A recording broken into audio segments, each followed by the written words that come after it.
अगला टॉपिक है पूर्व रूप, जो कि निदान पंचक का दूसरा रूप है। यानी कि निदान पंचक में सबसे पहले निदान था, जिसकी हम बात कर चुके हैं। दूसरा है पूर्व रूप। क्या है देखिएगा। अकेले निदान से रोग विनिश्चय नहीं हो सकता। अब कल की क्लास में बात की थी कि कुछ ही रोग हैं जिनका हम कंफर्म पता कर सकते हैं उनके निदान से, लेकिन सभी रोगों का हम आइडिया नहीं लगा सकते।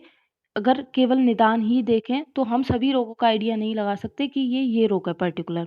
जैसे रुक्ष उष्ण आहार विहार इनका सेवन कर रहे हैं तो इनसे तो बहुत सारे रोग होते हैं। रुक्ष वगैरह इन हेतुओं का सेवन करते हैं तो वायु का कोई वात भेद का जो भी कोई रोग होगा वो हो सकता है। उष्ण आहार विहार का ज्यादा सेवन कर रहे हैं तो वो पित्त वाली व्याधि हो सकती है।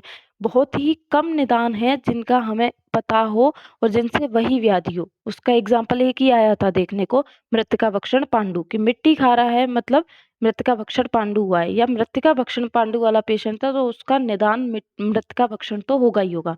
केवल कुछ ही रोग हैं जिनका ज्ञान हम स्पेसिफिक निदान से कर सकते हैं। हम सभी व्याधियों का जो है पता निदान के बेस में नहीं कर सकते, इसीलिए हमें आगे पूर्व रूप संप्राप्ति सबका पता होना जरूरी है। तो अकेले निदान से रोग विनिश्चय नहीं हो सकता। रोगों के सापेक्ष निदान के लिए, सापेक्ष निदान यानी कि डिफरेंशियल डायग्नोसिस, कोई भी दो व्याधियां जो सेम दिख रही हैं उनके निदान के लिए, उनका पता करने के लिए पूर्व रूप की आवश्यकता पड़ती है। यानी कि पूर्व रूप भी पता होना चाहिए। कोई भी दो व्याधियां वो एक जैसी लग रही हैं तो हमें उस दोनों व्याधियों के अलग अलग पूर्व रूप भी पता हो, रूप भी पता हो, संप्राप्ति पता हो, तभी हम उन दो व्याधियों को अलग अलग ट्रीट कर सकते हैं। वरना हम अतिसार प्रवाहिका ग्रहणी तीनों को एक ही समझते रहेंगे। तो परिभाषा क्या है पूर्व रूप की? आचार्य चरक ने बताई हुई है, जो पूर्व रूपम प्रागुत्पत्ति लक्षणम व्याधे, यानी कि प्राग उत्पत्ति, किससे? जो मेन लक्षण है, जो पूरी व्याधि उत्पन्न होने वाली है उससे पहले जो उत्पन्न होते हैं वो होते हैं पूर्व रूप। तो व्याधि की उत्पत्ति के पूर्व जो लक्षण होते हैं उन्हें ही पूर्व रूप कहा जाता है। जैसे कि कोई भी व्याधि होने वाली है तो उससे पहले थोड़ा अंदाजा कराने वाले जो सिम्टम होते हैं वो होते हैं पूर्व रूप। जैसे कि बुखार आने वाला है तो बुखार आने से पहले क्या होगा? हेडेक होता है, हाथ पैरों में दर्द होता है। ये चीज है, क्या है? ज्वर का पूर्व रूप है। ज्वर का मेन लक्षण तो क्या है? संताप, वो उसका लक्षण है, तब तो कंफर्म हो ही गया कि बुखार आ गया। लेकिन पूर्व रूप उससे पहले हमें आइडिया हो रहा है, उससे पहले हमें अंदाजा हो रहा है कि हो सकता है मुझे बुखार आने वाला है क्योंकि मेरा सर दुख रहा है, हाथ पैरों में दर्द हो रहा है। तो जो लक्षण आगे होने वाली व्याधि का ज्ञान कराते हैं, भविष्य में होने वाली व्याधि का ज्ञान कराते हैं, उन्हें ही हम क्या कहते हैं? पूर्व रूप कहते हैं। तो व्याधि की उत्पत्ति के पूर्व जो लक्षण उत्पन्न हो रहे हैं उन्हें पूर्व रूप कहा जाता है। आचार्य बागभट्ट क्या कहते हैं इस बारे में? दोष विशेष के ज्ञान बिना ही केवल उत्पन्न रोग जिन लक्षणों से जाना जाए उन लक्षण या लक्षण समूह को एवं विशिष्ट व्याधि के विशिष्ट रूपों को ही क्या कहते हैं? पूर्व रूप कहते हैं। यानी कि हमें अभी पर्टिकुलर कुछ पता नहीं है कि क्या होने वाला है, बस हम आइडिया लगा रहे हैं कि ये हो सकता है, वही क्या है? पूर्व रूप है। आचार्य सुश्रुत क्या कहते हैं? षटक्रिया काल, षटक्रिया काल में संचय, प्रकोप, प्रसर, और फिर आता है स्थान संश्रय।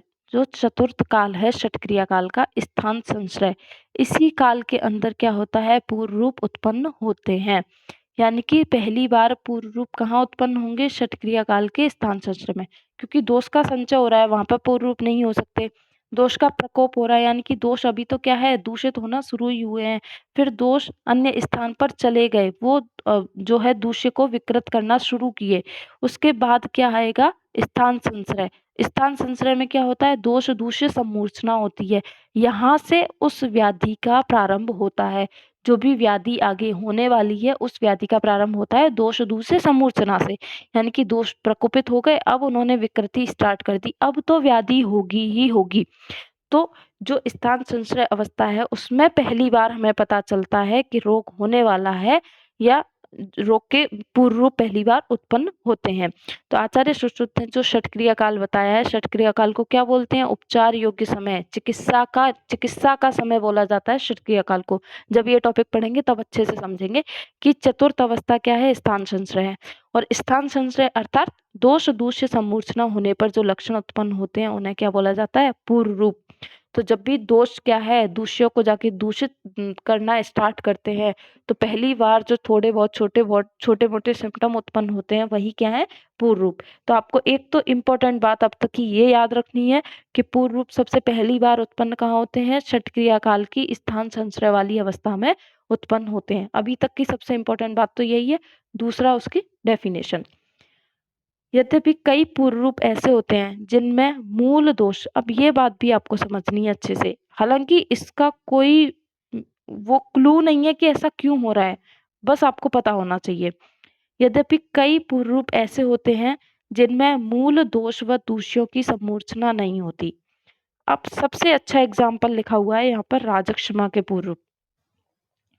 राजक्षमा एक ऐसी शारीरिक व्याधि है जिसके अंदर अधिकांश पूर्व रूप मानसिक होते हैं, साइकोलॉजिकल होते हैं। अधिकांश पूर्व रूप व्याधि शारीरिक है, शरीर को कष्ट होगा, आगे जाके मन की विकृति भी होगी, वो तो सभी में होता है। शारीरिक दोष मानसिक दोषों को दूषित करते हैं, या पहले मानसिक दोष दूषित हो गए वो शारीरिक दोषों को दूषित करेंगे। लेकिन ये व्याधि, इसके अंदर मानसिक पूर्व रूप अधिकतम उत्पन्न होते हैं। सबसे मैक्सिमम पूर्व रूप मानसिक अगर विकृति देखी जाए तो वो इसी के अंदर होती है। शारीरिक व्याधि की बात कर रही हूँ, मानसिक में उन्माद अपस्मार में तो होती है, जो मानसिक व्याधि एक्चुअल है उनके अंदर तो जो मानसिक पूर्व रूप है या मानसिक लक्षण है वो तो उत्पन्न होंगे ही, लेकिन इसके अंदर जो शारीरिक व्याधि है उसमें सर्वाधिक इसके अंदर होते हैं। तो यह पूर्व रूप, अब देखिए इसके अंदर क्या है, जो पूर्व रूप उत्पन्न होंगे, जो आगे अभी मैं बोलने वाली हूँ, उसके अंदर दोष दूषियों की समूर्छना की कोई इंपॉर्टेंस ही नहीं है, उनकी वजह से वो लक्षण उत्पन्न नहीं हो रहे, बस ऐसे ही उसकी साइकोलॉजी व्यक्ति की बन गई है, इस वजह से उत्पन्न हो रहे हैं। हालांकि ऐसा कोई इनका कोई वो नहीं, कुछ बताया नहीं है कि ऐसा क्यों होता है, बस आचार्यों ने लिख दिया है, उनका लिखा हुआ है, जैसे वो आप्त पुरुष का ज्ञान है, बस ऐसे देख के हम पढ़ रहे हैं, इसका कोई लॉजिक नहीं है कि ऐसा एक्चुअली होता क्यों है। अब जो राजक्षमा का व्यक्ति है उसके लिए उसको पूर्व रूप क्या आते हैं? वो सपने में पहली बात तो ये देखता है कि मैं केश और अस्थियों के ढेर पर बैठा हुआ हूँ या उन पर चढ़ रहा हूँ, मैं किसी पर्टिकुलर कोई भी वो जानवर देखेगा इसकी मैं सवारी कर रहा हूँ, मैं भूतों के साथ नाच रहा हूँ, ऐसे पूर्व रूप वो देखता है, उसको सपने ऐसे आते हैं। वो एक्चुअल ऐसा होता नहीं है, वो उसको लगता है कि मेरे खाने में मक्खी गिर गई, बाल आ गया और कोई भी तिनका गिर गया, उसको ऐसा लगता है, लेकिन ऐसा होता नहीं है। अन्नपान में मक्ष्य का घुण, केश, तृण आदि का देखना, स्वप्न में केश व अस्थियों के ढेर व भस्म पर चढ़ना।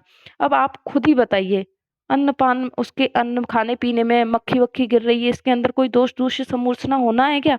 नहीं होती। सपने उसे आ रहे हैं, इसके अंदर कोई दोष दूषित समूर्छना होगी क्या? नहीं होगी। ऐसा हो रहा है, उसकी साइकोलॉजी ऐसी बन गई है।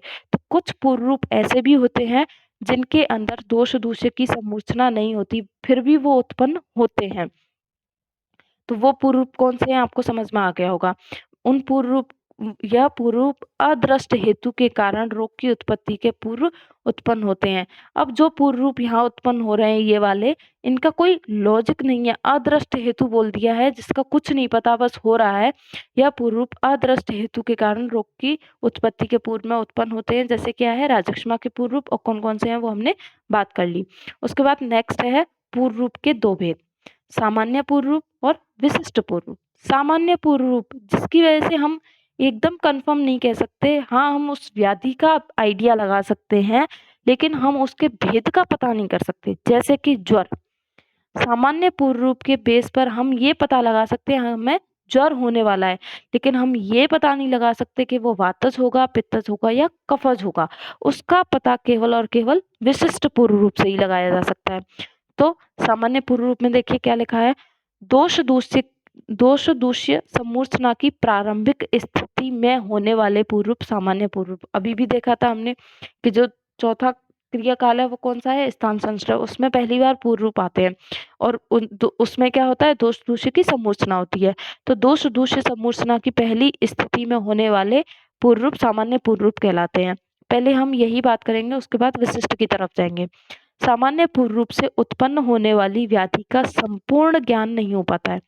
सामान्य पूर्व रूप, जैसे कि ज्वर में सर दर्द हो रहा है, वो किसी में भी हो सकता है, जो पूर्व रूप सामान्य ज्वर के जो पूर्व रूप है उनसे हम पता नहीं लगा सकते कि इसको वात ज्वर आ रहा है, पित्त आ रहा है या कफज आ रहा है। वो पता हम केवल इन्हीं से लगा सकते हैं। तो सामान्य पूर्व रूप से उत्पन्न होने वाली व्याधि का संपूर्ण ज्ञान नहीं होता, केवल भावी व्याधि का संकेत मात्र मिलता है। हम एकदम कंफर्म सामान्य पूर्व रूप के आधार पर नहीं कह सकते कि इस भेद वाली ये व्याधि हुई है इसको। हाँ, ये बोल सकते हैं कि ये व्याधि हुई है, लेकिन कौन से भेद वाला हुआ है वो नहीं बता सकते। केवल उसका क्या है, हम आइडिया ही लगा सकते हैं। जैसे कि ज्वर के श्रम आदि सामान्य पूर्व रूप, ज्वर के जो सामान्य पूर्व रूप क्या है, एक एक व्याधि आएगी तब बात करेंगे। ज्वर के श्रम आदि सामान्य पूर्व रूप मिलने पर वातादि भेद का ज्ञान नहीं किया जा सकता। वही सेम बात कि वातज ज्वर है, पित्तज ज्वर है या कफज ज्वर है। आचार्य चक्रपाणी है, दो सामान्य पूर्व रूप को दो प्रकार का बताते हैं। एक तो बोलते हैं भावी रोग का सूचक अव्यक्त स्वरूप वाला पूर्व रूप होता है, यानी कि व्याधि होने वाली है लेकिन जो अव्यक्त पूर्व रूप है वो सिम्टम उत्पन्न नहीं हो रहे उसके, उससे हम बस ऐसे कह सकते हैं कोई ना कोई व्याधि होने वाली है, कौन सी होने वाली है नहीं पता, क्योंकि पूर्व रूप ही क्या है, अव्यक्त हैं, वो खुद ही प्रकट नहीं हो रहे। एक पूर्व रूप कैसा होता है, पूर्व रूप का द्वितीय प्रकार कौन सा होता है, व्याधि के व्यक्ता अवस्था होने पर दिखाई नहीं देता। ये एक खासियत है पूर्व रूप की कि जैसे ही व्याधि पूर्ण रूप में प्रकट हो गई उसके पूर्व रूप दिखाई नहीं देंगे। अब तो क्या है, लक्षण ही प्रकट होंगे, अब पूर्व रूप नहीं आएंगे। लेकिन अगर पूर्व रूप फिर भी दिखाई दे रहे हैं तो हमें क्या समझना है कि ये व्याधि असाध्य है। असाध्य व्याधि में तो सारी चीजें एक साथ उत्पन्न होती हैं, पूर्व रूप भी होंगे, लक्षण भी सारे उत्पन्न होंगे और उपद्रव भी उत्पन्न होंगे, तो वो व्याधि फिर कैसी हो जाती है, असाध्य। यानी कि दो प्रकार के पूर्व रूप बता दिए, एक तो जिसमें तो लक्षण उत्पन्न ही नहीं हो रहे, एक तो वो हो गया अव्यक्त स्वरूप वाला या भावी व्याधि का ज्ञान कराने वाला। दूसरा पूर्व रूप क्या हो गया कि जब भी व्याधि पूर्णतः प्रकट हो चुकी है, व्याधि अपनी व्यक्तावस्था में पहुंच चुकी है, तब वो पूर्व रूप स्वतः ही शांत हो जाएगा। ऐसे आचार्य ने दो प्रकार के पूर्व रूप और बताए हैं, सामान्य पूर्व रूप के भेद बताए हैं। अब बात करते हैं हम विशिष्ट पूर्व रूप की। विशिष्ट पूर्व रूप कैसे होते हैं, विशिष्ट पूर्व रूप उसे कहते हैं जिससे रोग आरंभक दोष का ज्ञान होता है। जैसे कि ज्वर के विशिष्ट पूर्व रूप में, अब हमने आइडिया लगा लिया पूर्व रूप में क्या हो रहा है, अतिजृंभा आ रही है, अतिजृंभा देखते ही हमने आइडिया लगा लिया कि इसको वातज ज्वर होगा। या फिर वो उसको आंखों में जलन होके बुखार आ रहा है तो हम बोल देंगे, देखते ही सुनते ही बोल देंगे कि पित्तज ज्वर है इसको। या फिर उसको एक दो दिन पहले से ही भूख लगना बंद हो गई, फिर अचानक से बुखार आ गया तो बोल दिया, बिना कुछ और आगे देखते हुए, संप्राप्ति वगैरह देखते हुए सीधा बोल दिया कि इसको तो कफत ज्वर हुआ है।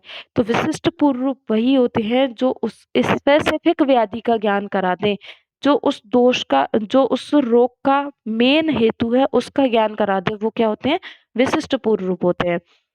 यह विशिष्ट पूर्व रूप आरंभक दोष के सूक्ष्म चिन्ह मात्र हैं, यानी कि जस्ट आइडिया ही लगता है। यह क्या है, जो भी दोष यानी कि जो भी रोग होने वाला है, यहाँ दोष से मतलब समझना है जो भी रोग, जो यह विशिष्ट पूर्व रूप आरंभक दोष के सूक्ष्म चिन्ह मात्र हैं जिसका ज्ञान होने पर ज्वर को उत्पन्न होने से रोका जा सकता है। यानी कि अगर हमें विशिष्ट पूर्व रूप का ज्ञान है, अगर हमें किसी भी पूर्व रूप का ज्ञान है, अभी मैंने क्या बोला, जो षट क्रिया काल होता है वो क्या होता है, चिकित्सा का अवसर, और चौथा क्रिया काल के अंदर ही ये पूर्व रूप उत्पन्न होते हैं।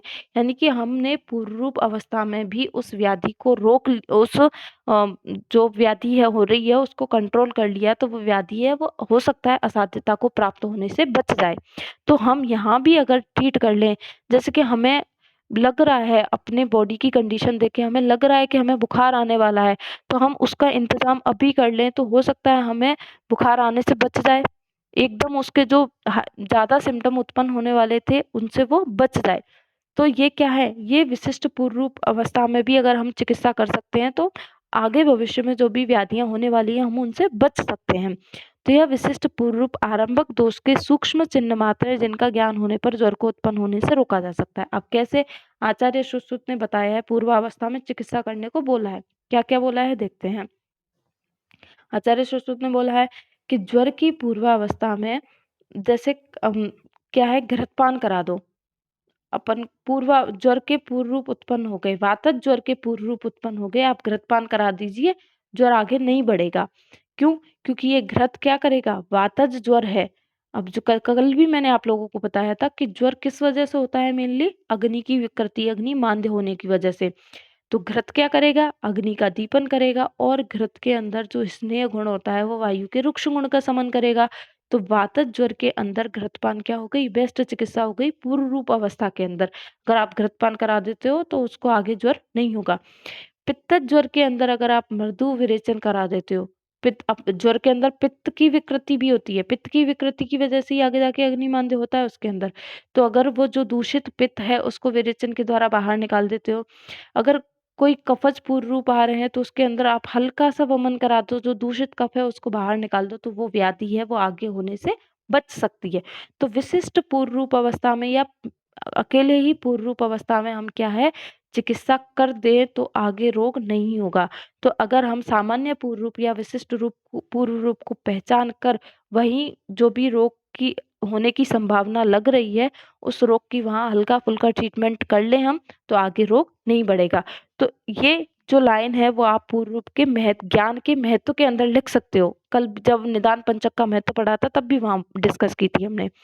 फिर उसके बाद है आचार्य बागभट्ट ने और कौन से पूर्व रूप बताए हैं। आचार्य बागभट्ट ने दोष दूष्य समूर्छना दंड, क्योंकि दोष दूष्य की समूर्छना कहाँ होती है, पूर्व रूप, जब दोष दूष्य की समूर्छना होती है तभी क्या है, पूर्व रूप उत्पन्न होते हैं। और एक होते हैं अदृष्ट पूर्व रूप, जो कि अभी अब जस्ट अपन देख के आए हैं राजक्षमा वाले। जैसे कि उनका कुछ नहीं पता, अदृष्ट हेतु है, उसका कोई कारण नहीं है कि उसके अंदर मक्खी क्यों गिर रही है या उसको सपने ऐसे क्यों आ रहे हैं, कोई कारण नहीं है। जैसे आपको, आपने इंद्रिय स्थान अगर पढ़ा हुआ हो या फिर मैं आगे आपको पढ़ाऊंगी अरिष्ट लक्षण, वहां उनका कोई कॉज नहीं है, बस होता है। और दोष दूष्य समूर्छना जन्य, यानी कि दोषों ने दूष्यों को जाके विकृत किया है तब उन लक्षणों की उत्पत्ति हुई है, तब वैसे पूर्व रूप उत्पन्न हुए हैं।